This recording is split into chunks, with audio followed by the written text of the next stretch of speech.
Malapit lang. Galing po ako ng Valenzuela.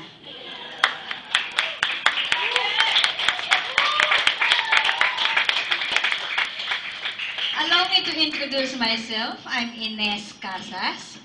But here in Free Life, kilala po ako as Joy Casas. Bakit? Hindi na daw po ako naiinis ngayon. Ako ay isang dialysis patient. Mukha ba? Okay. Just this morning, I had my dialysis. Okay, bakit ho ako nag-dialysis?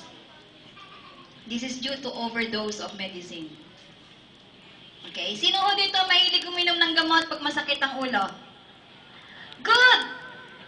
Candidate po kayo. Please, refrain from drinking medicine kung hindi rin lang talaga kailangan. Because based on my experience, yan ho ang nagpapahirap sa akin ngayon. I was diagnosed 2003 with renal failure, that is end-stage renal failure. So wala na ho akong kawala. Asymptomatic, wala akong symptoms. It was just all of a sudden, nag-hypertensive na ho ako. That's 230/110. I was rushed in the hospital. At sinabi sa akin, I need to be dialyzed. No? Kailangan ko daw ng dialysis procedure. Or, I have another option, which is kidney transplant. I was asked to raise 1.2 million. Wala po akong ganon. Sinong meron? Okay. 2004, wala po akong kawala. That 2003, when I was diagnosed, I was talagang denial stage. I don't want to undergo the dialysis procedure. But 2004, ang hemoglobin ko bumagsak na ng 5.4. So I had my blood transfusion already. February of 2004, I have to undergo the dialysis procedure. I worked up for a kidney transplant, but unfortunately, hindi ho kami pumapasa sa work-up. No? Hindi pala ganun kadali. I had my work-up 4 times, and it's no joke. Kasi you're spending money. Sa isang work-up, you'll be spending from 40 to 50,000. So, nagsawa na rin ako. 2006, lahat ho ng mga side effect ng dialysis naranasan ko na.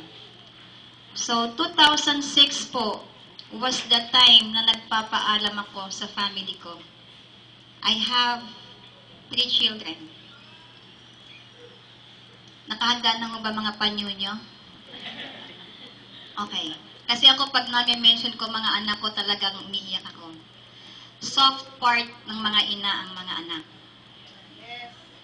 Okay, in fairness ho sa mga husband, no? But pag nasa ganitong stage ka pala, ang iisipin mo mga bata agad.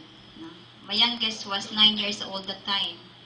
So sabi ko, I will be leaving my child so soon na hindi pa dapat. That was 2006 of May. Dinadialysis po ako, nararanasan ko humihiwalay na yung diwa ko. After dialysis, ako ho ay wini-wheelchair na. Binubuhat po ako ng asawa ko. I can't even go up the stairs ng bahay namin. I can't go up to the room. I can't even sit straight. I can't even talk.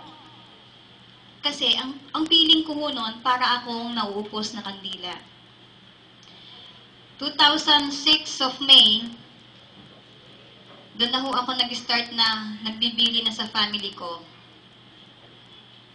2006 of August, a friend of mine, which is a manager of Tupperware, brought me a doctor's report. Sino may doctor's report dito? She gave me a doctor's report. Ang sabi ko niya sa akin, Nes, basahin mo, sabi niya sa akin. Baka makatulong sa'yo. May meeting sa Chowking, sabi niya ganon. Umattend ka, kung gusto mo, why don't you try? But there's no selling na nangyari. Ho? Okay. Please, if if somebody gave you this, don't throw it away. This is very, very powerful.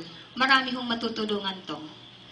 What calls my attention here was, it helps the kidney. Pag kayo ho, nasa dulo na ng buhay ninyo, lahat kakapitan nyo.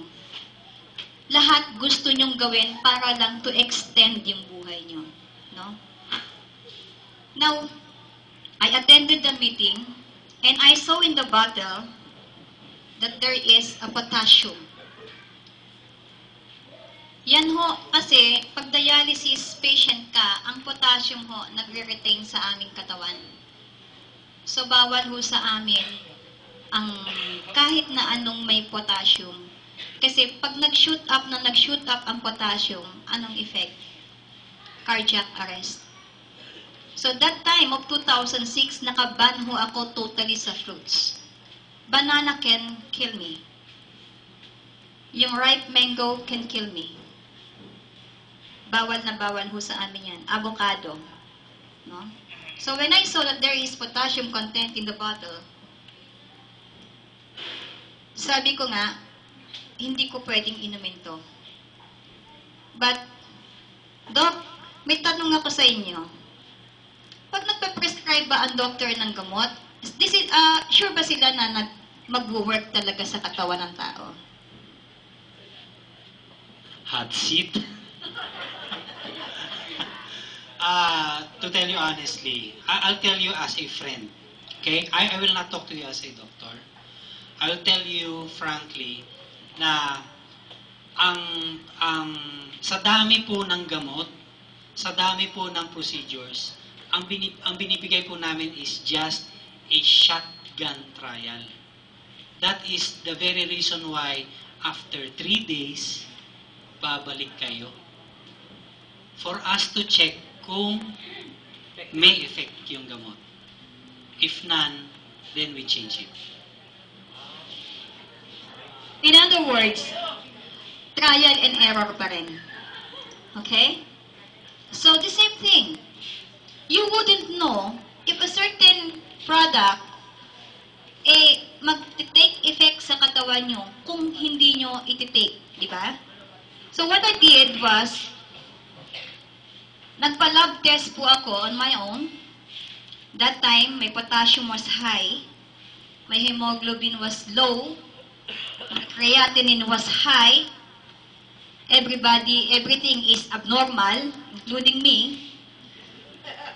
So, after which, I started drinking Goji. Okay? Paano ko nag-inom? Uminom ako 1 ounce muna a day for the first week. Imagine, narinig niyo ho ba yung presentation kaninang Bovis Energy at saka Hertz? Okay. That's where it comes. No? That's where it comes in. No? Kasi, yung bilis ng pasok ho, at saka yung lakas ng pasok niya sa akin, naramdaman ko. But mind you, natakot din ako. The first intake, nagkaroon ho ako ng chest pain.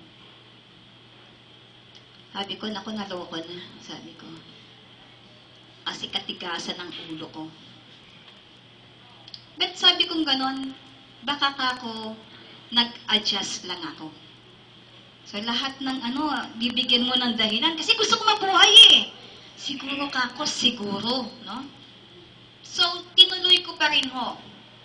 After 1 week of drinking it, yung dati hong nakahiga, yung dating lulugo-lugo, nakapagwalis po ako ng bahay namin, nakapagpunas ako ng sahig, nakapag-floor wax pa ako.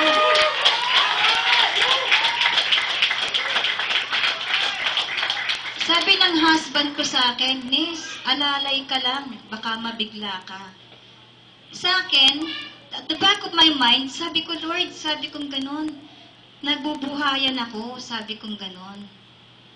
After 1 week, 1 month of taking Goji, mind you, for 2 years, nakakulong ako sa bahay. 2 years, ang rota ko, bahay, ospital, bahay, ospital. Ang amoy ko, amoy ospital na rin. After 1 month of taking Goji, nagpunta na ho ako at nakikita na ako sa 168. Alam niyo yung 168? Buti pa kayo, alam na alam nyo, no? That was the time na napasok ko lang yung 168 na yan, na naririnig ko lang. Namamasyal na rin ho ako sa Divisoria.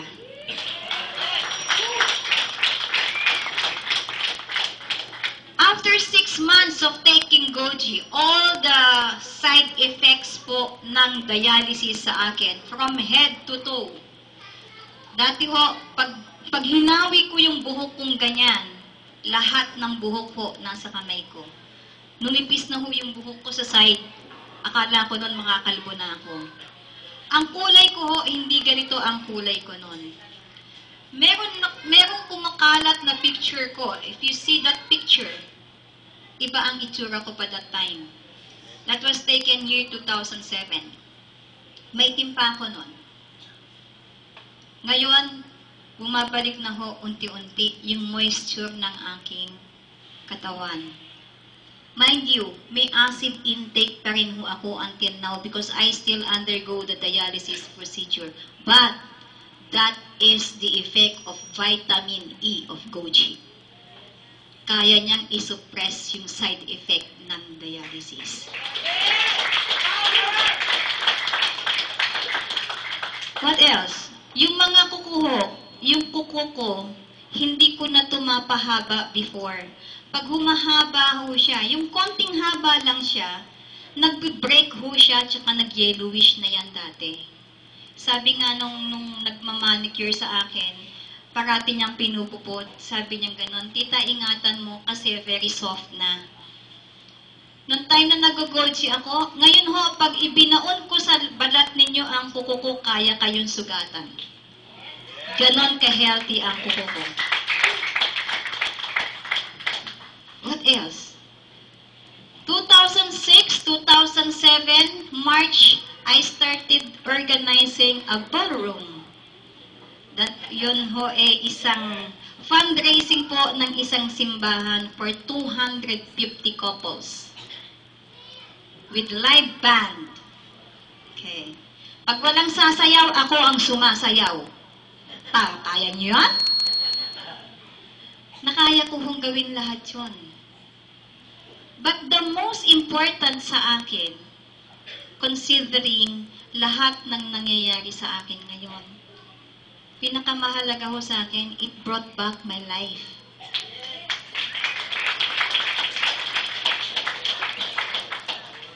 When I got sick, isa lang ho ang prayer ko kay Lord.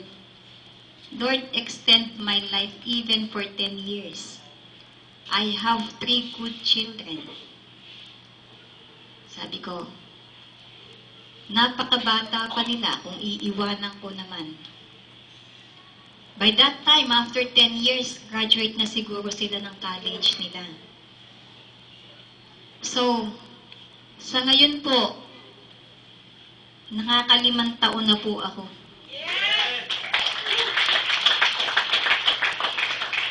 And at this point, I can say, hindi lang graduation ng anak ko makikita ko.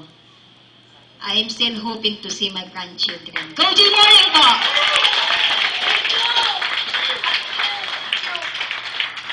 Thank you, partner. Grabe.